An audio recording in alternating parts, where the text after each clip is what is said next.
Praise the Lord. യാക്കോബ് എഴുതിയ ലേഖനം 2-ാം അധ്യായം 26-ാം വാക്യം.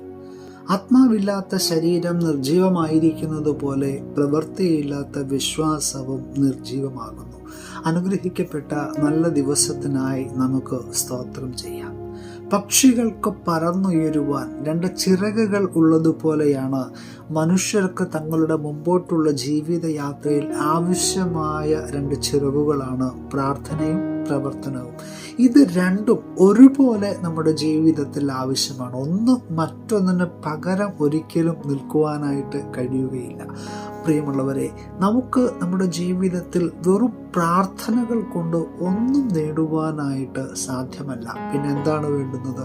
പ്രാർത്ഥനകളോടൊപ്പം തന്നെ നമ്മുടെ ജീവിതത്തിൽ പ്രവർത്തനവും ഉണ്ടെങ്കിൽ മാത്രമേ നാം ഉദ്ദേശിക്കുന്ന ചില റിസൾട്ട് നമുക്ക് ലഭിക്കുകയുള്ളൂ. 3 കുതിരവണ്ടിക്കാർ തങ്ങളുടെ കുതിരകളുമായിട്ടൊരു മൺപാതയിലൂടെ ഇങ്ങനെ സഞ്ചരിക്കുകയാണ്. പെട്ടെന്നാണ് ഒരു ചെളിയിൽ ഈ 3 കുതിരവണ്ടികളും അകപ്പെടുന്നത്. ഒന്നാമത്തെ കുതിരവണ്ടിക്കാരൻ ആ കുതിരവണ്ടിയിൽ ഇരുന്നു കൊണ്ട് തന്നെ കുതിരയെ ആഞ്ഞാഞ്ഞ് അടിക്കുകയാണ്. എന്നിട്ട് ദൈവത്തോട് ദേഷ്യപ്പെടുകയാണ്, നീ എന്താണ് ഇങ്ങനെ ചെയ്തതെന്ന് പറഞ്ഞ്. രണ്ടാമത്തെ കുതിരവണ്ടിക്കാരനാകട്ടെ ആ കുതിരവണ്ടിയിൽ നിന്ന് താഴെ ഇറങ്ങി മുട്ടുമേൽ നിന്നുകൊണ്ട് ദൈവത്തോട് നിലവിളിക്കുകയാണ്, ദൈവമേ, എന്തെങ്കിലും ഒരു അത്ഭുതം നീ ഞങ്ങളുടെ മുമ്പിലേക്ക് കാണിച്ചു തരണം. മൂന്നാമത്തെ കുതിരവണ്ടിക്കാരൻ ആ കുതിരവണ്ടിയിൽ നിന്ന് താഴേക്ക് ഇറങ്ങി കുതിരയുടെ കടിഞ്ഞാണിലും ആ കുതിരവണ്ടിയുടെ പലകയിലും പിടിച്ചുകൊണ്ട് മുന്നോട്ട് ആഞ്ഞ് വലിക്കുകയാണ്. അതോടൊപ്പം ആ കുതിരവണ്ടിക്കാരൻ പ്രാർത്ഥിക്കുകയും ചെയ്യുന്നു, ദൈവമേ, ഞങ്ങളെ ഒന്ന് സഹായിക്കണമേ. അങ്ങനെ അദ്ദേഹത്തിൻ്റെ പ്രാർത്ഥനയും പ്രവർത്തനത്തിൻ്റെയും ഫലമായിട്ടാണ് ആ കുതിരവണ്ടി പതുക്കെ മുന്നോട്ട് നീങ്ങി തുടങ്ങി.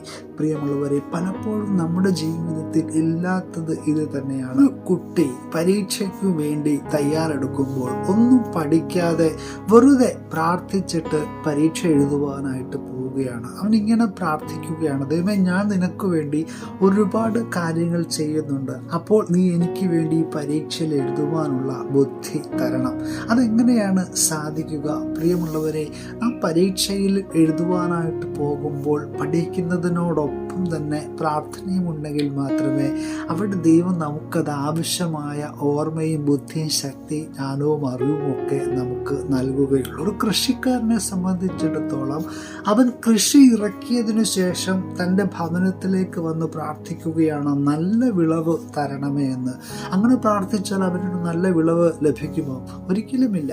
അവൻ ആ കൃഷി ഇറക്കുന്നതിനോടൊപ്പം തൻ്റെ അധ്വാനം മുഴുവൻ ആ വയലിൽ അവൻ ചെലവിടുകയും അതിനോടൊപ്പം തന്നെ അവൻ ദൈവസന്നിധിയിൽ നല്ല വിളവിന് വേണ്ടി പ്രാർത്ഥിക്കുകയും ചെയ്യുമ്പോഴാണ് അവൻ ആഗ്രഹിച്ച രീതിയിൽ ദൈവം അവന് അനുഗ്രഹങ്ങളായിട്ട് കൊടുക്കുന്നത്. ശരിയല്ലേ പ്രിയമുള്ളവരെ?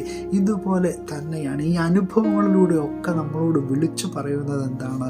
പ്രാർത്ഥിക്കുക മാത്രമല്ല നാം ചെയ്യേണ്ടുന്നത്. യെസ്, പ്രാർത്ഥനകളോടൊപ്പം തന്നെ വിശ്വാസവും അതുപോലെ തന്നെ നമ്മുടെ പ്രയത്നവും കൂടി ഒരുമിച്ച് ചേർന്നെങ്കിൽ മാത്രമേ നമ്മുടെ ജീവിതത്തിൽ അത്ഭുതങ്ങൾ സംഭവിക്കുകയുള്ളൂ.